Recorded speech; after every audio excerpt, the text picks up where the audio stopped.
G'day YouTube, it's Brett here from Overtime Gaming with you once today, and g'day the MPD Nation. Guys, if you don't know what the MPD Nation is, it's a place that really helps small channels grow. Links in the description, definitely go check it out. Now we're back with some FIFA 13 connected career modes with Newcastle United and Mighty Magpies. Now we've got Fulham in the Premier League today. We're back on a decent run of form, a couple of good results on the trot now, and I think I'm starting to get the gist of how to play on Legendary. I realised I've been trying a bit too much skill lately, and it's just not pulling off. I just can't seem to control the skill with Arfa, and I'm really confused as to why. He's obviously got 5-star skill, and usually I can control skill on my ultimate team. I use skill quite a lot, but for some reason with Arfa I just can't do it, and that's one of the reasons why I'm thinking of selling him, in all honesty. And as you can see by the table there, guys, we're only a point off Fulham today, and they're in 8th, we're in 10th, so a win today for us, and we leapfrog Fulham in the league, and we definitely need that. But as you can see, Brian Ruiz has been a goal threat, 6 goals in all competitions so far for him, so we're definitely going to have to shut him down today, playing in that centre-forward, centre-attacking midfield role. And we've got a strong side out today, guys. Pretty much our strongest side. Marvauex still on the left midfield and Menez is still up front. Obviously they've played well together so far, so I didn't really want to change it. All our big name players are back, and hopefully they can all play to the best of their abilities today and we can get a win. Now, before we get started, I'll put the vote out there for today, guys. Obviously I've put the votes out for the rest of the week. The vote for a couple of videos ago, you can vote on it in this video if you want, is if we should sell Arfa. Now, if you've been watching this whole series, you'll realise he hasn't been great for us so far this year, and in real life he's been injured most of the season too, and as I've just said, I can't really get used to using skill with him. I have no idea why, I just can't. So he's worth around 11 million right now, so it means I can get around 15 to 20 million for him, in all honesty, in January, if the right buyer comes in. And that sort of player, a buyer will come in for him. So we could get 15 to 20 million for him, only around 12.5 to 17.5 million of that will go back into the transfer budget. Now, if we go through with one of those deals, if you guys vote on me selling him, the player we will bring in to replace him on the right hand side of midfield is Niang. And if you don't know who Niang is, he's a attacking midfielder slash striker from AC Milan. He's a French lad. He's about 17, I believe. He could be 18. And he's an absolute fantastic talent. And right now for Milan in this series, he's up for loan for the season. So in all honesty, even if we don't sell Arfa, I'm going to bring him in on loan. But if we do sell Arfa, I'm going to bring Niang in on loan for the season, but with the option to buy at the end of the season. And the reason for that is I haven't got too much in my transfer budget. I think I've got around 8 million right now. And I want to buy quite a few players here, but we've got a free kick here, so I'll go into that in a minute. Now, we haven't had too many free kicks so far this season, so I haven't really been able to show what I can do with a free kick. I'm not great at them, to be honest, but Cabaye I seem to be good with, so hopefully we can get something going here.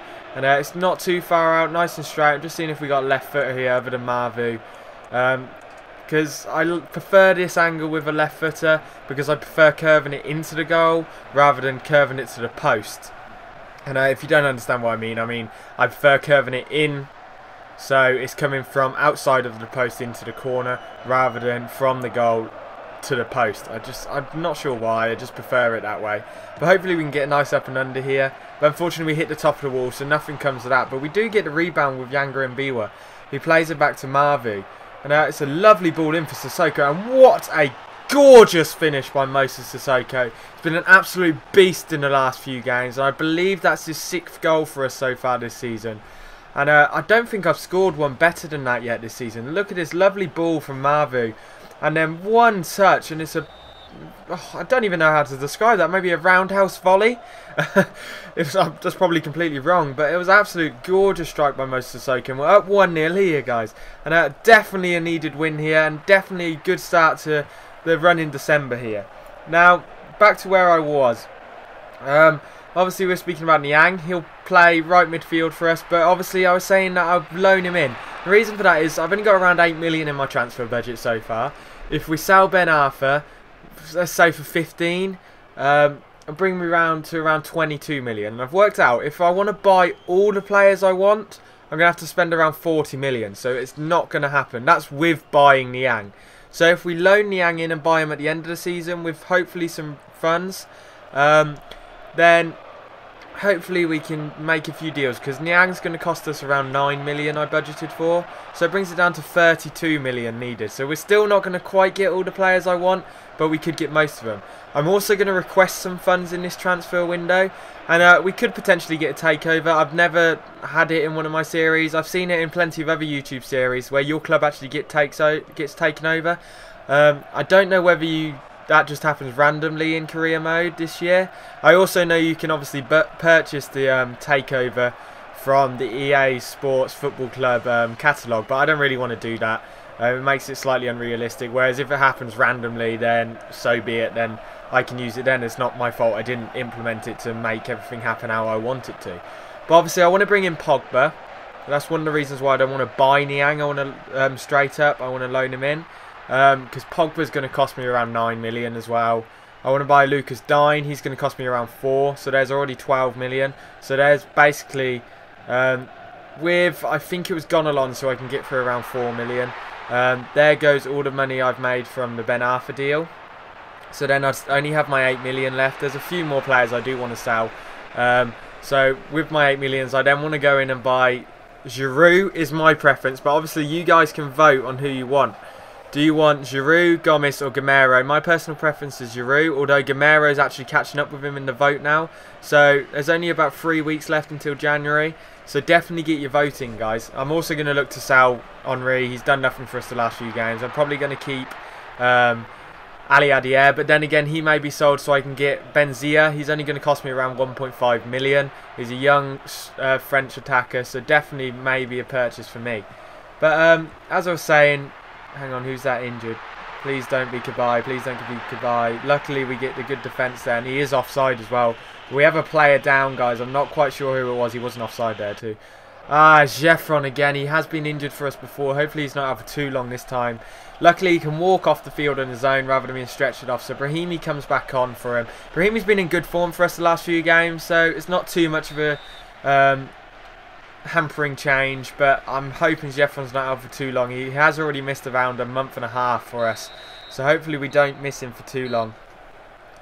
Now, as you can see, we go into half time up 1-0, and in the last video of December, I'll go into my transfer list, not my transfer list, my players, and I'll list all the players I think I want to sell, and then I'll give you the option of 3 French players, and you choose which one of them you want me to sell, okay? So that will be in around 3 episodes time, I believe. So hopefully you'll enjoy that, and it will give you something to vote on as well. Now, I did promise one of the comments on the last video that I would do my thoughts on the current Premier League table in real life, and that's an absolutely gorgeous ball over the top. Ben Arfa through here, and hopefully he can make something happen, and that's a lovely pass. I tried to do a skill move there, and then actually got halfway through the skill move and realised Menez was making the better run, so I decided to pass it. I didn't quite mean it to look how it did. I literally meant to pass it and cancel the skill move, but instead he midway through the skill move decided to pass out, and it turns out a lovely goal, and we're up 2-0, guys. So definitely good for us. And Menez is actually down injured, so hopefully he's not injured, because that could definitely hamper our chances for the next few games, but hopefully he's okay. But as I was saying, I promised I'd recap on the Premier League table in real life and what I think is going to happen.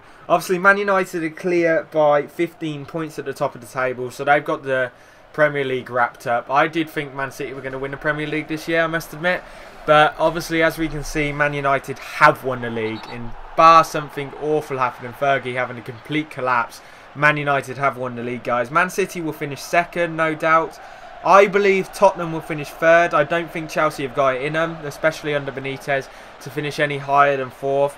I think they'll actually finish fifth, and Arsenal will finish fourth. Arsenal just seem the better side to me, although I would much rather have Mata, Hazard, Oscar and Ramirez in my midfield. I just think if Wilshere comes back soon, Arsenal will have too much in them. I then believe Liverpool actually finish 6th. I think they'll overtake Everton in the next few weeks. I'm sorry, Everton fans. Please keep subscribed to me if you are. And if you're not, definitely go subscribe. I really like Everton. They're a really good side. And somehow they just consistently get good players. And I have no idea how. But I just don't think they're strong enough to say 6th. And then below that, from around 7 downwards, so West Brom, Swansea, Fulham, West Ham, Southampton, Stoke and Norwich. I think Swansea are probably going to finish the highest out of the lot of them, with then West Brom underneath them. All the rest will be battling for relegation, to be fair. So Southampton, Stoke, West Ham, Norwich, Newcastle, Sunderland, Wigan are all in contention to being relegated. In my opinion, I think the bottom 3 is going to stay how it is. I think Reading, QPR and Aston Villa are going to be the bottom 3. Well, obviously, I think QPR will finish dead last, Reading will finish 19th and Villa will finish 18th. I think Wigan will finish 17th, which is where they are at the moment. Sunderland will probably stay 16th, and I think Norwich will probably finish 14th. Stoke will then finish 13th. Southampton will finish 12th. Will finish 13th. Norwich 14th. Norwich 15th. Stoke 14th. Southampton 13th, and I think Newcastle will finish 12th. I just think Newcastle's got too deep a squad to finish low. And we got another free kick here, so hopefully I can show you what I can do. It's just hard to line up these free kicks, especially from this angle, but I'm going to have a go with Cabaye here. I got players running all over the place, hopefully he can distract the keeper. And oh, that was sneaking into the bottom corner. It was a lovely save by Mark Schwarzer there. And he manages to get the rebound as well, so very good goalkeeping there. But as I was saying, Newcastle I think will finish 12th. Just because I think they've got too strong a squad, and if we get 2 more wins, we're definitely safe. Probably safe with 1 more win, to be honest. And I definitely think we've got that in us, especially if Ben Arfa comes back earlier than expected. Ryan Taylor's almost back. Culaccini's almost back. Tim Krul's almost back. So we've definitely got a good bunch of players coming back soon. So, especially with the easier run in the Europa League. I mean, I'd still love to win the Europa League.